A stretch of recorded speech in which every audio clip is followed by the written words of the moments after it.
Hello everyone, welcome to BSP Pharmacy.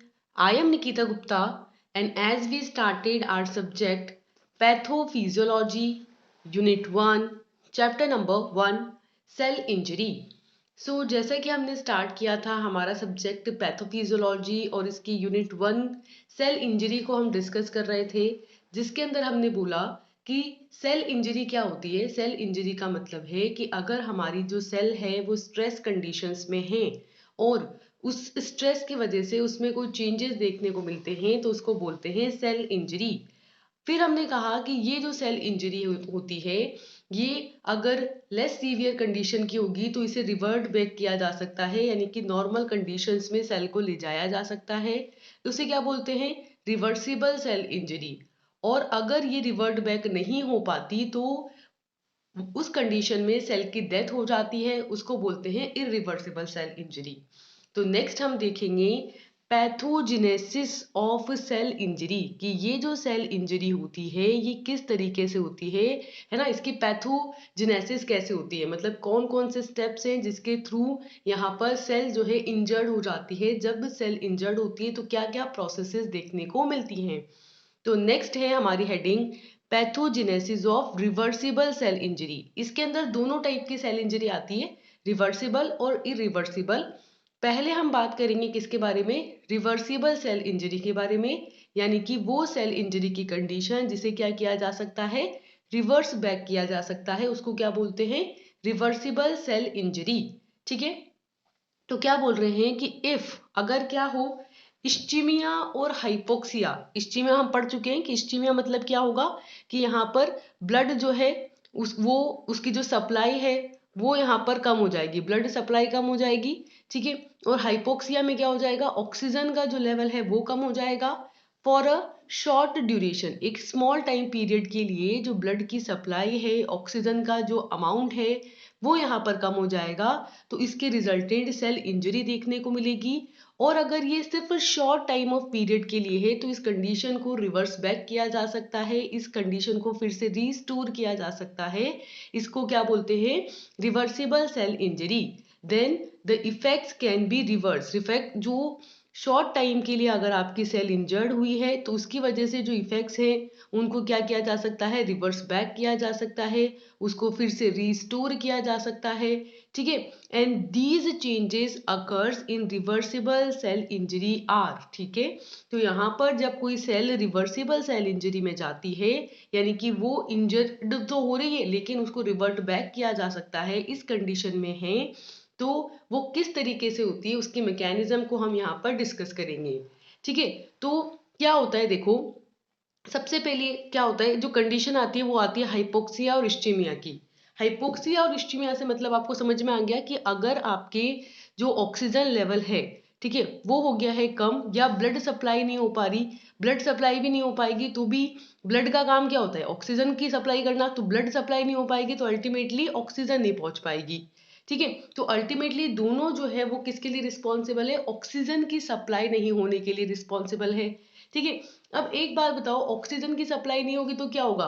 Oxygen क्या करता है? एटीपी फॉर्मेशन करता है ऑक्सीजनेटेड पाथवे के थ्रू। तो यहाँ पर अगर ऑक्सीजन की सप्लाई कम हुई तो अल्टीमेटली एटीपी का जो लेवल है वो कम हो जाएगा। अब एटीपी का लेवल अगर कम हो जाएगा बॉडी के अंदर तो क्या होगा? तो होगा सोडियम पंप डैमेज। तीन कंडीशंस यहाँ पर हो सकती हैं। पहला क्या हो सकता है? पहली कंडीशन हो सकती है कि जो सोडियम पंप है, एनए पंप है, ठीक है, वो यहाँ पर डैमेज हो जाए। सेकेंडली क्या हो सकता है? Secondly decreased pH in the cytosol. Cytosol का मतलब होता है सेल, जो फ्लूइड होता है सेल के अंदर जो फ्लूइड भरा रहता है उसको बोलते हैं साइटोसोल। तो इस साइटोसोल के अंदर जो पीएच है वो कम हो जाएगा। पीएच के कम होने का मतलब है कि H प्लस आयन की जो कंसंट्रेशन है वो यहाँ पर बढ़ जाएगी। ठीक है, और तीसरा क्या चेंज होगा कि डिक्रीज प्रोटीन सिंथेसिस, की जो प्रोटीन की सिंथेसिस है वो भी यहाँ पर कम हो जाएगी। ठीक है, तो हाइपोक्सिया हुआ या इस्चीमिया हुआ, उसके रिजल्टेंट एटीपी का लेवल कम हुआ, और एटीपी का लेवल कम होने से सोडियम पंप यहाँ पर डैमेज हो सकता है, साइटोसोल की पीएच कम हो सकती है, इवन प्रोटीन सिंथेसिस भी यहाँ पर कम हो जाएगा। अब ये सब कम हो गए तो उसकी वजह से क्या होगा, उसकी वजह से देखने को मिलेंगे फंक्शनल एंड स्ट्रक्चरल चेंजेस, यानी कि सेल की जो फंक्शनिंग है वो चेंज हो जाएगी, सेल की जो स्ट्रक्चर है वो चेंज हो जाएगी। और इसी को क्या बोलते हैं, सेल इंजरी। कि यहाँ पर इस कंडीशन में हमने क्या बोला कि अगर सेल की फंक्शनिंग, सेल के स्ट्रक्चर यहाँ पर चेंज हो जा रहे हैं तो अल्टीमेटली सेल क्या हो जा रही है, इंजर्ड हो जा रही है। ठीक है, इसको क्या बोलते हैं, रिवर्सिबल सेल इंजरी। रिवर्सिबल क्यों बोला है, क्योंकि अगर आप वापस से ऑक्सीजन की सप्लाई यहाँ पर कर दें तो फिर से एटीपी प्रोडक्शन शुरू हो जाएगा और ये जो फंक्शनल चेंजेस देखने को मिल रहे हैं, स्ट्रक्चरल चेंजेस देखने को मिल रहे हैं, ये फिर से रिवर्ट बैक हो जाएंगे, नॉर्मल कंडीशन आ जाएगी। इसीलिए इसे क्या बोलते हैं, रिवर्सिबल सेल इंजरी बोलते हैं। तो ये है इस्चीमिया की वजह से होने वाली रिवर्सिबल सेल इंजरी। ठीक है, ये क्या है, pathogenesis of ischaemia induce. Ischaemia induce का मतलब है इस्चीमिया की वजह से, इस्चीमिया होने की वजह से। इस्चीमिया यानी कि अगर ब्लड सप्लाई नहीं हो पा रही है, ऑक्सीजन का लेवल कम हो जा रहा है, तो उसकी वजह से क्या देखने को मिल रही है, रिवर्सिबल सेल इंजरी देखने को मिल रही है। ठीक है, अब इसी बात को ना हम एक स्टेप बाय स्टेप समझने की कोशिश करेंगे। तो सबसे पहला स्टेप क्या हुआ, हमने कहा कि हाइपोक्सिया और इस्चीमिया की वजह से जो एटीपी प्रोडक्शन था वो कम हो गया। तो सबसे पहला स्टेप क्या आया, डिक्रीज एटीपी प्रोडक्शन। की एटीपी का जो अमाउंट है, एटीपी का जो प्रोडक्शन है वो यहाँ पर कम हो जा रहा है। ठीक है, तो क्या बोल रहे हैं कि ड्यू टू द इस्चीमिया, पहली क्या चीज हुई, इस्चीमिया की वजह से, एंड हाइपोक्सिया यानी कि ऑक्सीजन का लेवल कम हो जाने की वजह से supply of oxygen to the cell decrease. की ऑक्सीजन की जो सप्लाई है सेल्स को वो यहाँ पर डिक्रीज हो जाएगी, वो कम हो जाएगी। And formation of ATP from the ADP is also decrease. की ऑक्सीजन की कमी हो जाएगी, हाइपोक्सिया की कंडीशन है, इस्चीमिया की कंडीशन है, इसकी वजह से जो एडीपी से, एटीपी का फॉर्मेशन किससे होता है, एडीपी से, एडिनोसिन डाइफॉस्फेट, एडिनोसिन डाइफॉस्फेट से एटीपी का जो फॉर्मेशन है, एटीपी मतलब एडिनोसिन ट्राइफॉस्फेट, उसका जो फॉर्मेशन है वो यहाँ पर कम हो जाएगा। क्लियर है, एडीपी से एटीपी के बनने के लिए जो रिक्वायर्ड ऑक्सीजन है वो फुलफिल नहीं होने से एटीपी का लेवल क्या हो गया, कम हो गया। ठीक है, नेक्स्ट क्या होगा, अब इसकी वजह से हमने कहा कि तीन चीजें होंगी। एक तो जो पीएच है वो कम हो जाएगा, सोडियम पंप डैमेज हो जाएगा, और आपके जो प्रोटीन सिंथेसिस है वो कम हो जाएगी। ठीक है, किस तरीके से होगा, तो देखो सेकंड चेंज जो है वो है डिक्रीज पीएच। पीएच कैसे डिक्रीज हुई, तो देखो कि as the decrease level of oxygen to the cells, mitochondrial aerobic respirations begin to fail. ठीक है, क्या बोल रहे हैं कि जैसे जैसे ऑक्सीजन का जो लेवल है सेल्स के अंदर वो कम होगा, डिक्रीज होगा, तो माइट्रोकॉन्ड्रिया के अंदर जो एरोबिक रेस्पिरेशन होता है ना वो भी यहाँ पर फेल हो जाएगा, वो भी होना बंद हो जाएगा।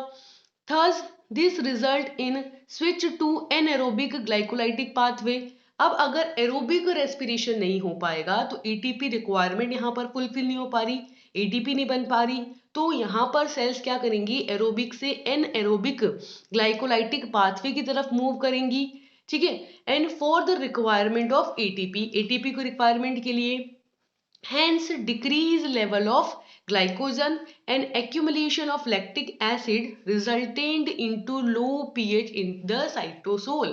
अब यहाँ पर क्या हुआ कि एटीपी की रिक्वायरमेंट को फुलफिल करने के लिए एनएरोबिक ग्लाइकोलाइटिक पाथवे के थ्रू इसने एनर्जी प्रोड्यूस करना शुरू किया।